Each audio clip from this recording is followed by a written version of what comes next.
அன்பர்களுக்கு குடும்ப விவசாயியின் தமிழ் வணக்கம். இப்போ பார்த்துக்கிட்டிங்கன்னா நம்ம பார்க்க போகிறது நேரடி நெல் விதைப்பு. நேரடி நெல் விதைப்புனா கை விதைப்பு, நேரடி கை விதைப்பு கிடையாது, இயந்திரம் மூலமாக, அதாவது ட்ரம் சீடர் அப்படின்னு ஆங்கிலத்தில் சொல்லுவாங்க. அது மாதிரி ட்ரம் சீடர் மூலிமா நேரடி நெல் விதைப்பு பண்ணுறதுக்கு இது பக்கத்து காடு, பக்கத்தில் சித்தப்பா காடு, அவங்க நாற்று பாவி நட போகிறாங்க. நம்ம அப்படி இல்லை, ஒரு 10 நாளைக்கு முன்னாலே துளி அடித்து போட்டு நல்லா அந்த களையெல்லாம் சாகிற அளவுக்கு தண்ணியை வச்சு கட்டி ஊற போட்டு வச்சாச்சு. இப்போ இந்த ட்ரம், இதுதான் இந்த ட்ரம்மு. இது பார்த்திங்கன்னா இந்த ட்ரம்மில் விதைகளை கொட்டி ஊற வச்சு அதை முளைப்பு வர்றதுக்கு முன்னால், முளைப்பு வரும்போது நீங்கள் முளைப்போட போட்டிங்கன்னா ட்ரம்முக்குள்ளே உருளும்போது முளை கட்டினது ஓடிறதுக்கு வாய்ப்பு இருக்குது. அது போக அந்த ஹோல்ஸ் வந்து சிறுசாக தான் இருக்கும், அந்த ஓட்டை. அது மூலிமா முளைப்பு இருந்தாலும் விழுகிறதுக்கும் வாய்ப்பு இல்லை.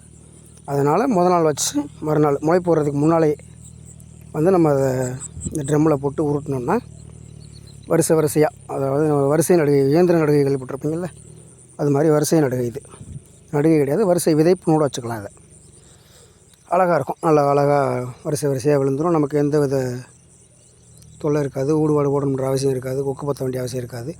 முதல் ஒரு 4 நாள்கள் மட்டும் வச்சு விதைப்பு விதைச்சி ஒரு 4 நாள் மட்டும், அதுக்கப்புறம் இந்த இது 4ஆவது நாள் பயிர், 4ஆவது நாள் 3ஆவது நாள் அப்படி முளை கட்டிடும். அதுக்கப்புறம் தண்ணியை பிடுங்கி விட்டு இந்த மாதிரி நாற்றாங்கால் முறையில் நம்ம எப்படி பார்க்குறோமோ அதே மாதிரி ஒரு 7-8 நாளைக்கு தண்ணியை பாய்ச்சி பிடுங்கி விட்டோம்னா நல்ல வரிசையாக வந்துடுது. இதுதான் முன் முயற்சி. இப்போ தான் முதல் முயற்சி நம்ம இங்கே பண்ணியிருக்கோம். இதுக்கு முன்னால் ஆட்கள் பற்றாக்குறை முக்கியமாக இதுக்கு உண்டான ஒரு முக்கிய காரணம். இயந்திர வரவுக்கு வந்து ஆட்கள் பற்றாக்குறை முக்கிய காரணமாக இருக்குது. ஆட்கள் கிடைக்கிறதில்ல, மேக்ஸிமம் கிடைக்கிறதில்ல இப்போ நமக்கு.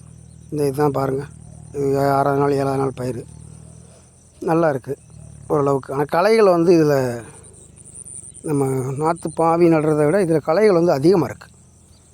என்னென்னா நம்ம காய போடுறோம் இல்லையா, ஒரு 10 நாள் 8 நாள் அந்த முளைப்பு தன்மை வர்ற வரைக்கும் நம்ம காய போடுறோம். அதனால் களைகள் அதிகமாக இருக்குது. களையை கட்டுப்படுத்துறதுக்கு கோணவிடர் இல்லை களைக்கொல்லி இல்லை இயற்கை முறையில் ஏதாவது ட்ரை பண்ணலான்னு ஒரு இதில் இருக்கும்.